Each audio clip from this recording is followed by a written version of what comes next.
आप सुन रहे हैं कहानी बेपनाह, जो डेस्टिनेशन वेडिंग कहानी पर आधारित है और इस कहानी को लिखा है दिव्या सिंह ने और आवाज दी है राखी ने। भाग 1। शिवांगी आज बहुत खुश थी। आखिर हो भी क्यों ना, हमेशा से उसने एक ही सपना देखा था, वो भी अपनी शादी का, बिल्कुल विराट अनुष्का की तरह ही एक डेस्टिनेशन वेडिंग। आज उसके पैर जमीन पर नहीं पड़ रहे थे, वो हवाओं में उड़ना चाहती थी। सपनों की दुनिया में खोई हुई शिवांगी का ध्यान तब टूटा जब उसके सामने से एक ट्रेन गुजरी। उसने अपने चारों तरफ देखा, तब उसे एहसास हुआ और अपने सर पर एक चपत लगाते हुए हंसने लगी। आज वो अपनी फैमिली के साथ स्टेशन पर बैठे हुए ट्रेन का इंतजार कर रही थी। उसने अपनी डेस्टिनेशन वेडिंग के लिए गोवा जगह जो पसंद की थी, वो काफी खुश थी। अभी उसकी ट्रेन आने में वक्त था और साथ ही साथ उसके दोस्त भी अभी नहीं आए थे। तभी पीछे से उसे अपना नाम पुकारने की आवाज आई।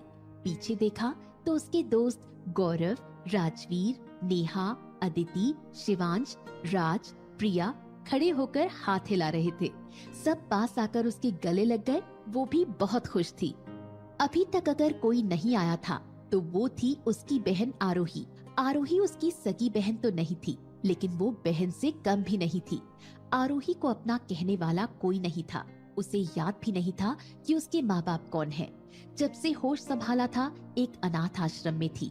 शिवांगी के पापा रामजी व्यास, जो एक बिजनेसमैन थे, और उसकी माँ मीरा व्यास एक अनाथ आश्रम चलाती थी। वहीं शिवांगी की मुलाकात आरोही से हुई। तब से वो उसे अपनी बहन की तरह मानती थी। मीरा व्यास भी उसे अपनी बेटी की तरह ही प्यार देती थी। कभी दोनों में कोई भेदभाव नहीं किया गया। शिवांगी और आरोही दोनों ही चंचल स्वभाव की थीं।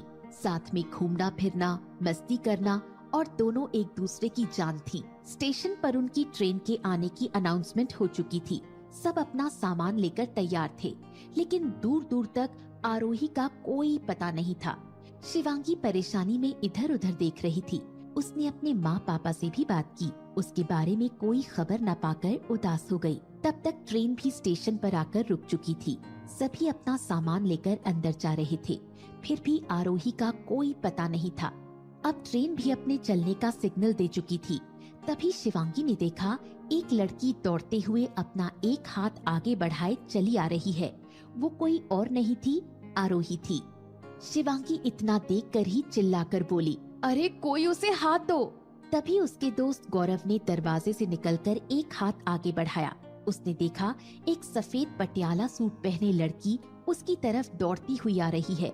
दौड़ने की वजह से उसके बाल से उसका पूरा चेहरा ढका हुआ था, लेकिन उसकी अच्छी कद काठी ही लोगों को अपनी तरफ आकर्षित करने के लिए काफी थी। तब तक गौरव ने उसे हाथ देकर ऊपर खींच लिया। ये सब इतना जल्दी हुआ कि आरोही को संभलने का मौका ही नहीं मिला और वो गौरव से जाकर लिपट गई। तब तक गौरव ने उसे हाथ देकर ऊपर खींच लिया। ये सब इतना जल्दी हुआ कि आरोही को संभलने का मौका ही नहीं मिला और वो गौरव से जाकर लिपट गई। उसकी सांसें अभी भी ऊपर नीचे हो रही थी। धड़कन तो इतनी तेज चल रही थी कि मानो दिल अभी बाहर निकल आएगा। चलती ट्रेन में अचानक से एक हवा के झोंके ने आरोही के चेहरे के बाल हटा दिए। गौरव के साथ साथ वहाँ खड़े सभी लोग उसे एकटक देखते रह गए। गोरा रंग, बड़ी बड़ी काजल से सनी आँखें, पतले लाल सुर्ख होंठ, कमर तक लंबे बाल, जो देखता देखता ही रह जाता। वहाँ खड़े सबका ध्यान शिवांगी के चिल्लाने से टूटा। वो गुस्से से चिल्लाते हुए आरोही के गले लगकर बोली, अगर थोड़ा भी लेट हो जाता तो तुम्हारी ट्रेन छूट जाती, फिर तुझे नहीं पता कि मैं तेरे साथ क्या करती। आरोही ने हंसकर जवाब दिया, जस्ट चिल यार, मैं आ गई ना। मैं माँ पापा से मिलकर आ रही हूँ, फिर उसके बाद अपना गुस्सा निकाल लेना। और हंसते हुए आगे बढ़ गई। और उधर शिवांगी गुस्से में पैर पटकती रह गई। कुछ देर बाद वो आरोही को लेकर अपने दोस्तों से मिलवाने गई। फ्रेंड्स, ये है मेरी जान, मेरे दिल का टुकड़ा आरोही, और आरोही ये है मेरे दोस्त, जिनके बारे में मैं अक्सर बातें किया करती हूँ। आरोही ने सबको मुस्कुराकर हेलो बोला। गौरव ने हाथ बढ़ाते हुए कहा, हाय, हम पहले भी मिल चुके हैं। तब आरोही ने जवाब दिया, कब? ट्रेन में ऊपर खींचने के लिए वो मैं ही था। Oh thank you.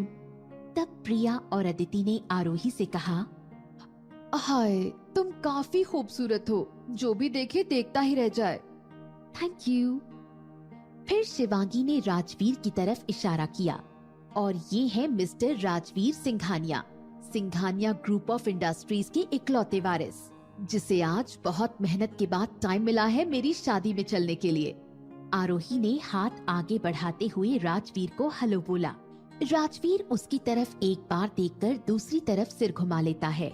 आरोही अपने मन में बुदबुदाती है, शक्ल से तो हैंडसम है लेकिन अंदर से घमंडी। और कुछ ऐसा ही हाल नेहा का था। आरोही अपने मन में सोचती है, ऐसा तो फिल्मों में होता है, एक ग्रुप में एक नमूना जरूर होता है, अकड़ू घमंडी। उसके बाद सब नाचते गाते हुए शोर मचाते अपनी डेस्टिनेशन तक पहुंच जाते हैं। वहां पहुंचने के बाद उनकी खुशी दुगनी हो गई जब उन्होंने अपने सामने एक खूबसूरत बंगला देखा, जिसके सामने बड़ा सा फाउंटेन था, साइड में स्विमिंग पूल था। उसके चारों तरफ के दृश्य और सजावट को देखकर लग रहा था कोई होटल नहीं, किसी राजा का महल हो।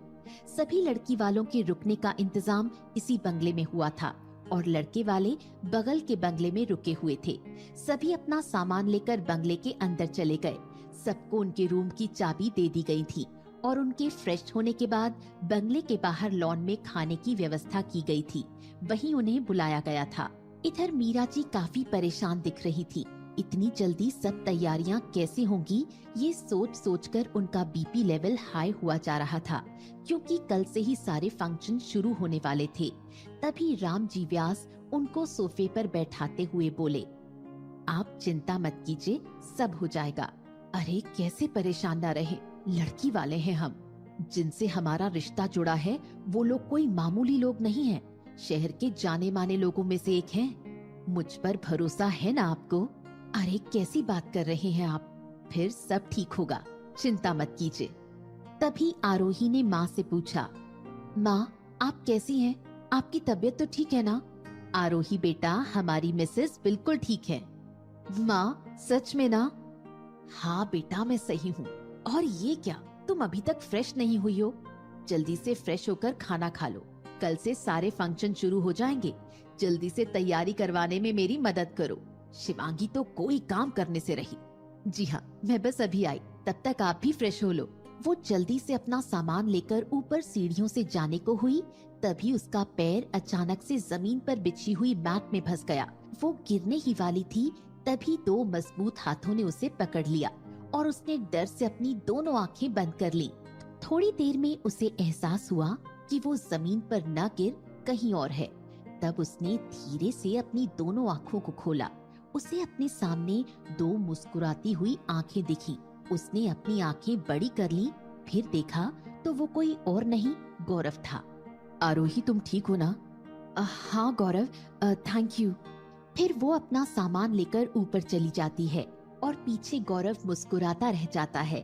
तभी पीछे से शिवांगी उसके सर पर चपत लगाते हुए बोली, मेरी बहन है वो, उससे दूर रहना। अरे यार, इतने सालों से मैं चांस मार रहा था, लेकिन तुमने तो मेरा दिल तोड़कर किसी और को पसंद कर लिया। अब क्या करें, इस दिल को कोई और पसंद आने लगा। अब बहन है मेरी, अगर उसे थोड़ा भी हर्ट किया तो तुम्हारी खैर नहीं। Okay okay. थोड़ी देर बाद सब एक खाली टेबल देखकर खाने बैठ गए। तभी राज ने बोला, गौरव अब तू भी कोई लड़की देखकर सेट हो जा। हमारे ग्रुप में सबने शादी कर ली है, अभी सब कहाँ, राजवीर और नेहा बचे हैं। उधर से शिवांश बोला, पहले राजवीर हंसना सीख ले, नहीं तो इसे कौन सा बाप अपनी लड़की देगा। तब नेहा गुस्से में, अगर तेरे हाथ में अदिति का बाप हाथ दे सकता है तो राजवीर के लिए लाइन लगी है, तू तो कुछ करता भी नहीं है।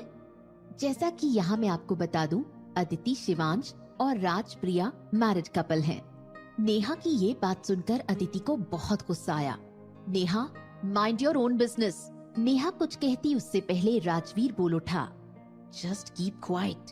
फिर राज बोला, यार हम लोग शादी एंजॉय करने आए हैं। सच में यार, मेरी शादी में कोई तमाशा नहीं चाहिए मुझे। तब प्रिया ने कहा, आरोही तुम बहुत कम बोलती हो। अच्छा तुम्हारा कोई बॉयफ्रेंड है? लाइन लगी होगी।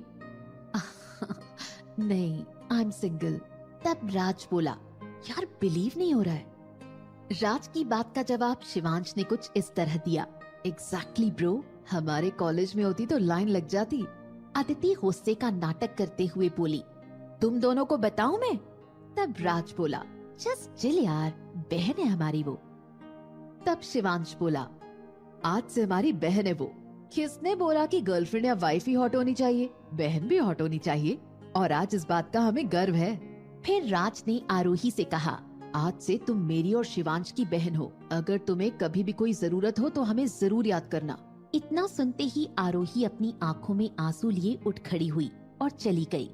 तब प्रिया बोली, क्या हुआ इसे? फ्रेंड्स, एक्चुअली आरोही मेरी सगी बहन नहीं है, वो एक अनाथ है। बचपन में वो मेरे मम्मी पापा के अनाथ आश्रम में रहती थी।